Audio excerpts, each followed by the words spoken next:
पौराणिक मान्यताओं के मुताबिक आदि शंकराचार्य ने ये लिखा है कि कलयुग के आखिरी चरण में जोशीमठ के नरसिंह भगवान की मूर्ति के हाथ खंडित हो जाएंगे, जय विजय पर्वत आपस में मिल जाएंगे और मौजूदा बद्रीनाथ विलुप्त हो जाएंगे। अब जोशीमठ के मौजूदा समय के आपदा को लोग इस कथा से जोड़कर देख रहे हैं। सोशल मीडिया पर भी कई ऐसे मैसेजेस वायरल हो रहे हैं जिसमें जोशीमठ आपदा को प्रलय से जोड़कर देखा जा रहा है। इन दावों की सच्चाई जानने के लिए हम जोशीमठ के नृसिंह भगवान के मंदिर पहुंचे। यहाँ पर हमने मंदिर के मुख्य पुजारी संजय डीमरी से बात की। उन्होंने बताया कि ये कथा सत्य है, लेकिन वो कलयुग के आखिरी कालखंड के लिए है। ऐसा है कि अपने यहाँ जो काल गणना है ज्योतिष शास्त्र के अनुसार, उसमें ये कहा जाता है कि हमारे यहाँ जो 1 सहस्त्र चतुर्युगी जब बीतती है, तो जो 1000वां चतुर्युगी में जब कलयुग आएगा, उस समय के लिए बहुत सारी घटनाओं का वर्णन किया गया है। तो ये जो कलयुग चल रहा है, सतयुग, त्रेता, द्वापर और कलयुग, ये 4 युग हैं हमारे यहाँ। तो सतयुग की अपनी आयु है लगभग 32 लाख वर्ष है। इसी तरह से त्रेता की आयु 16 लाख कुछ वर्ष है। द्वापर की आयु 8 लाख कुछ वर्ष है। उसी तरह से कलयुग की आयु 4,32,000 वर्ष है। और ये 28वां कलयुग चल रहा है। 28वें कलयुग का लगभग 5,125 के करीब वर्ष बीता है। 4 लाख वर्ष का ये कलयुग है। तो ये 28वां है। मान लीजिए इसी कलयुग में आखिरी में होना है हमारी काल गणना के अनुसार, तो अभी लाखों वर्ष हैं। अभी आज 2 साल, 3 साल, 6 महीने, 4 महीने, 5 साल या 10 साल या 50 साल, 100 साल, 200 साल की तो बात ही नहीं है। तो वो भविष्यवाणी भी यदि की गई तो आखिरी कलयुग के लिए की गई, अभी के लिए नहीं कही गई। इसलिए उसको इससे मत जोड़ने की आवश्यकता नहीं कि पहले घोषणा भविष्यवाणी कर दी गई थी, सब समाप्त हो ही जाएगा तो हम उसको समाप्त होने के लिए छोड़ दें। ये मानव निर्मित आपदा है। इस पर मनुष्य को ही आगे बढ़ करके प्रयास करने की जरूरत है। और मनुष्य का मतलब यहाँ पर सरकारों से तात्पर्य है।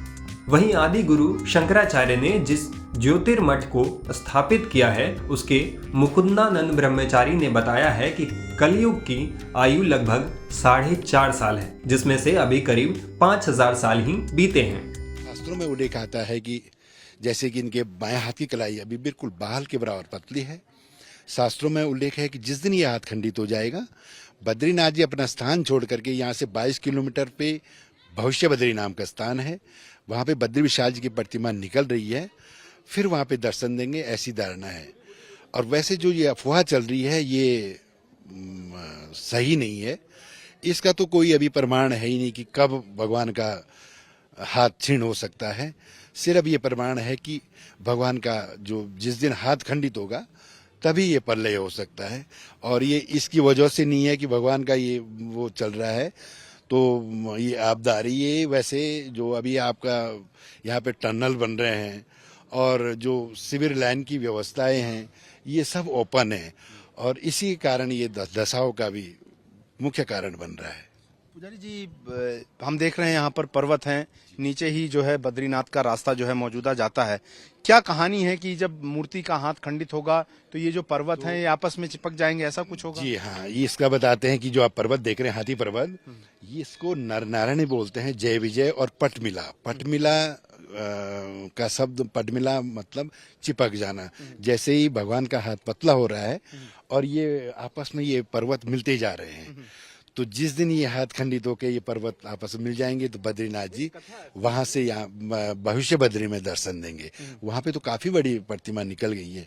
वैसे वहां पे कुछ ऐसा था नहीं, एक छोटा सा पत्थर था और शंकराचार्य जी ने इसका उल्लेख किया था कि भविष्य में बद्री विशाल यहाँ पे दर्शन देंगे।